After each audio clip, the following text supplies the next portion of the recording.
Merry Christmas, everybody. Merry Christmas.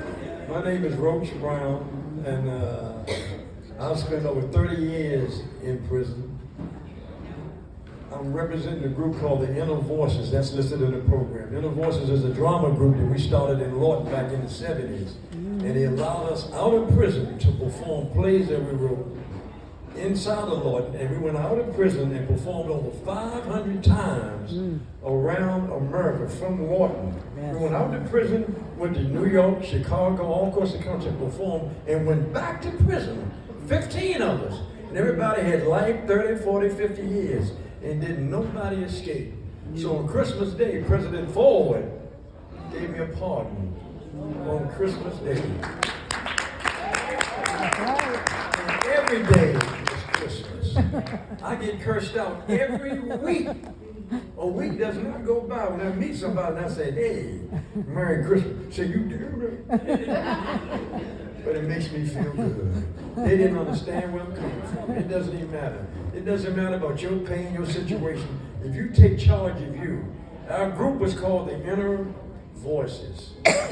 That means get inside, get in touch with that voice inside. I didn't have a high school diploma. I started writing plays. I was classified as special ed. I went to special ed school. I was retarded. I couldn't speak. I stuttered. I had to hold my tongue and look at a mirror to try to speak without stuttering. So I went through all this, and they put me in prison, gave me life. They bust my head open, kicked my teeth out, put me in solitary, and sent me up the street to St. Elizabeth's on Nichols Avenue. I did 3 years in a crazy house while serving life. But when I came back to the prison, I started writing. And the best thing that ever happened to me was getting a life sentence. Sometimes your greatest disappointment is a blessing in the sky. That's right. In every bad break, the sun always shines. If you can hold on. We were in prison, and Richard Pryor came in the Lord and took us out of prison to the Apollo Theater. We went to sing. We went all around the country. Nobody could believe this was like 30 years ago. That's how I met Roz. We came out of Lawton and performed at the Smithsonian Museum. And Roz, back in the 70s, started a group called Friends of the Inner Voices. As a result of that, we performed several times at the Smithsonian. In fact, just 6 months ago, the Smithsonian did another exhibit on us in Lawton, putting on these plays and traveling all around the country. And I wanted to share with our young folks that I've been called retarded, slow, stupid. I didn't have a high school diploma. I could hardly read, and it didn't make a damn bit of difference. When they beat me so bad that I thought I was the end of the world, I thought getting life was the worst thing that could happen to you. That was late in kindergarten. Things happened after that. They made life seem like preschool. So all you have to do is learn how to hold on. Just hold on. And you can bet your boots the sun will shine again in the morning. And when a bad break comes, it don't mean it's a bad break. It's clearing the path. It's opening up another avenue. And I started writing. I never knew I had any writing ability. And I wrote myself out of prison and brought out 15 to 20 more people. So for our youngsters, what I wanted to speak to this morning is that it doesn't matter what they call you. They call me Roach because I was a nuisance. I was the kind of guy who said, don't do something, I'll be the first one to do it. It didn't make no difference. I had to prove I was tough. I was bad. I wasn't afraid. But all inside, I was hurting because I was lost. I had no direction. I didn't know nowhere to go. But it took the ass whipping. And I had a 3-day whipping. I've been beat before. I lost a lot of fights. But I never had a whipping that lasts 3 days. I didn't realize that every time the shift changed, every 8 hours, a new guard come in. And I didn't know that all the guards were related. The brothers, uncles, cousins.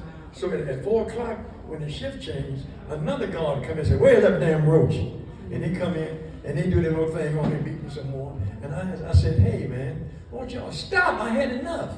And they beat me so bad, the black guy, the black correction officer, kept hitting me and kicking me. And the white guard had to say, stop! He had enough. I said, man, you're a brother. He said, I'm a correction officer. And boy, that just tore me apart. So we got in touch with Senator Ed Brooks. He came down from Lawton. Came down to Lawton from the Congress. And as a result of that, we got we had some juice. When they brought me back in the crazy house, they said I was crazy. They put me on the pay me no mind list. That means I could do anything I want. And when I found out I was crazy, I could go all over the prison. I didn't need a pass. I could go to the warden. A group of guys would be in line waiting to see the warden. And I walked right in front of the line. They said, Roach, you got to get in line. I said, I got to get in the line. I'm going to see the warden.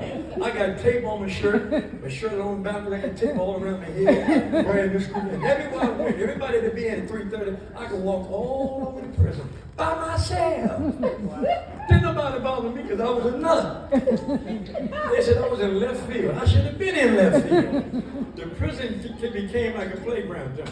And every time they said I couldn't do something, I would find a way to do it. And the word can't and no are two powerful words. If you flip the script, you can do whatever you want to do. I had life. I came out, got a job at a TV station, and I met my wife while on pass from Lord. I'm serving life and going to the TV station, and I'm not going to know her. I said, give me a job. They start laughing. Man, you got life. I said, I ain't got nothing to do with it. You can hire me. So they hired me for 90 days at Channel 5 with Maury Povich, and we got nominated for 3 Academy Awards in TV Emmys. I didn't have a high school diploma. In 6 months, I learned how to work the entire TV station. I had to be to work at 9. I got there at 7. Hey, what you do? Show me how you do this. I learned everybody's job. And it wasn't about trying to impress or be something. I just had a tremendous pain and passion. The only way I could get out was to just dig in. And when I met this lady at Channel 5, we was doing a TV show. And I saw her mother, and I told her mother, I said, I want to marry her. This was in 1973. We got married in 2008. 44 years later. I come and speak short. Since the room is so crowded, I just want to say that in closing, that no matter what happens, how bad circumstances are, people believe this. The sun always shines. And every bad break don't mean it's a bad break. It's a new direction. It's clearing out the old stuff. We get you prepared for the new. So if you get in touch with your inner voice, that inner voice saved my life. Merry Christmas.